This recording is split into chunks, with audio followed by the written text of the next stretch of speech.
So then finally তোমাদেরকে একটা বড় থ্যাঙ্কস। ওকে, একটা সুন্দর জার্নি ছিল তোমাদের সাথে, আলহামদুলিল্লাহ। ভার্সিটি ব্যাচের কেমিস্ট্রি শেষ। একটা আস্তে আস্তে প্যারামুক্ত হচ্ছ, দেখবে আস্তে আস্তে সবগুলা চ্যাপ্টার সবগুলা সাবজেক্ট আস্তে আস্তে শেষ হবে। ওকে, সো আর এই অর্গানিকের প্র্যাকটিস শিটটা তোমরা মঙ্গলবার পাবা। হ্যাঁ, মঙ্গলবার পাবা। হ্যাঁ, সো তার আগে অন্যগুলো একটু রিভাইজ দাও। মঙ্গলবার অর্গানিকের প্র্যাকটিস শিটটা পাবা। ওকে, মঙ্গলবার। আর আমার জন্য দোয়া করো, ঠিক আছে? আমার জন্য দোয়া করো। তোমাদের যে পড়াগুলো আছে, যেগুলো বাকি আছে, কেমিস্ট্রি ক্লাস শেষ মানে যেই না তুমি শেষ করে ফেলছো। তুমি যে এই যে একটা স্লট গ্যাপ পাইলা, উইকে 2টা দিন করে গ্যাপ পাইছো না, একটা স্লট, ঠিক আছে? প্যারাসিটামল গতদিন বানাইছি ভাই, ঠিক আছে? প্যারাসিটামল, অ্যাসপিরিন সব বানাইছি। সো তোমরা যে কাজটা করবা, যে এই যে গ্যাপটা, এই গ্যাপটা রিভাইজ দিবা, বুঝতে পারছো? অর্থাৎ এই যে আজকে কি বার, শনিবার আর বৃহস্পতিবার, এই 2টা দিন যে তোমাদের ভার্সিটি ব্যাচের ক্লাস থাকে, এটা একটু দেখবা। SN1 SN2 এগুলো তো দাদা পড়াবেন, ঠিক আছে? দাদার একটা ক্লাস বাকি আছে মনে হয়। হ্যাঁ হ্যাঁ, দাদার একটা ক্লাস বাকি আছে, কোনো সমস্যা নেই, দাদা সব শেষ করে দিবে। এলিফিটিক অংশ দাদা মঙ্গলবার নিবে। হ্যাঁ, সো তোমাদের সবার জন্য অনেক শুভকামনা রইলো, ঠিক আছে? আমার সাথে তোমার কেমিস্ট্রি জার্নি শেষ। আর যে কোনো সময় ডিসকাশন গ্রুপে ভাইরা নক করো। আর আমি চাই তোমরা যখন রেজাল্টটা হাতে পাবা, সবার আগে আমারে নক দিবা মেসেঞ্জারে, ঠিক আছে? তোমাদের রেজাল্ট চান্স পাও আর চান্স না পাও কোনো সমস্যা নাই। তোমরা চান্স পাইলেও আমার স্টুডেন্ট, চান্স না পাইলেও আমার স্টুডেন্ট, কারণ তোমাদের দায়িত্ব আমরা নিছি, তাই না? চান্স না পাইলে সমস্যা নেই, আগামীবার ট্রাই করবো আমরা তো আছি। চান্স না পাইলে যে তুমি শেষ, তুমি যে ভাইয়াদের কাছে মূল্যহীন এমন না, ঠিক আছে? বরঞ্চ যারা চান্স না পায় তাদেরকে আমরা আরো বেশি কেয়ার করি। সো ইনশাল্লাহ এই ইয়াটা রাখবা যে ভাইয়ারা সবসময় পাশে আছে তোমার। তুমি চান্স পাও আর চান্স না পাও, ভাইয়ারা তোমাদেরকে কখনো ছেড়ে যাবে না। ভাইয়ারা শুরুতেও ছিল যেভাবে তোমাদের পাশে, শেষেও পাবে।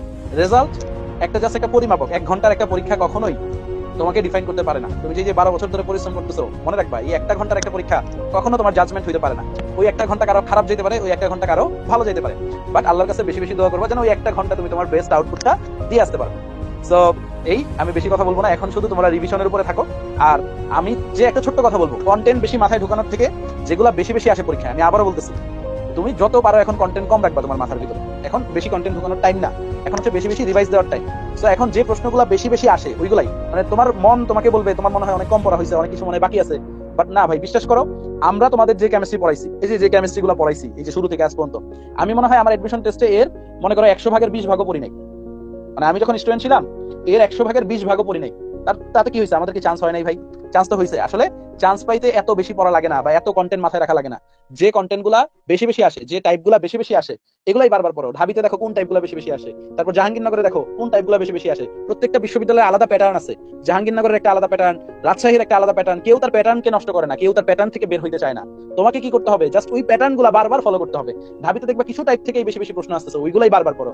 আমি তো বলি ঢাবির যে বিগত বছরে দেখবা 300 প্রশ্ন আসছে এই পর্যন্ত, এই 300 প্রশ্ন যদি বারবার পড়ো, ওইখান থেকে তোমার 2টা থেকে 3টা হুবহু কমন পড়বে। আর এই যে ভাইয়াদের স্লাইড গুলা যদি পড়ো, স্লাইড গুলা থেকেই দেখবা ঘুরে ফিরে সব জায়গায় আসছে, বুঝতে পারছো? সো তোমরা কোনো হতাশ হবা না, কোনো টেনশন নিবা না মাথায়। জাস্ট রিভাইসে গুরুত্ব দাও ভাইয়া। রিভাইসের উপরে কিছু নাই। তুমি 1000টা টপিক পড়লা, বাট মনে রাখতে পারলা না, এই পড়ার কোনো ভ্যালু থাকবে না। কারণ পরীক্ষার হলে দেখবে না তুমি কতটা বুঝো, পরীক্ষার হলে তুমি দেখবা কিভাবে মার্কটা পাইছো। পরীক্ষা ওইভাবে যাচাই হবে তুমি কিভাবে মার্কটা পাইছো।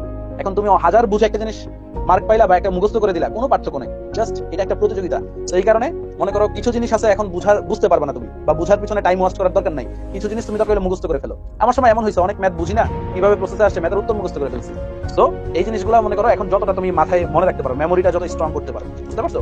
আর কোয়েশ্চেন ব্যাংক বারবার চোখ গুলো তাইলেই হবে। সো আজকে এই পর্যন্তই। আল্লাহ হাফেজ। ইনশাআল্লাহ গ্র্যান্ড সেলিব্রেশন প্রোগ্রামে নেক্সট দেখা হবে, আর বিভিন্ন গাইডলাইন সেশনে দেখা হবে। Tata, bye bye. দোয়া করো ভাইয়ের জন্য, আর তোমাদের জন্য অনেক অনেক দোয়া রইল। আল্লাহ হাফেজ।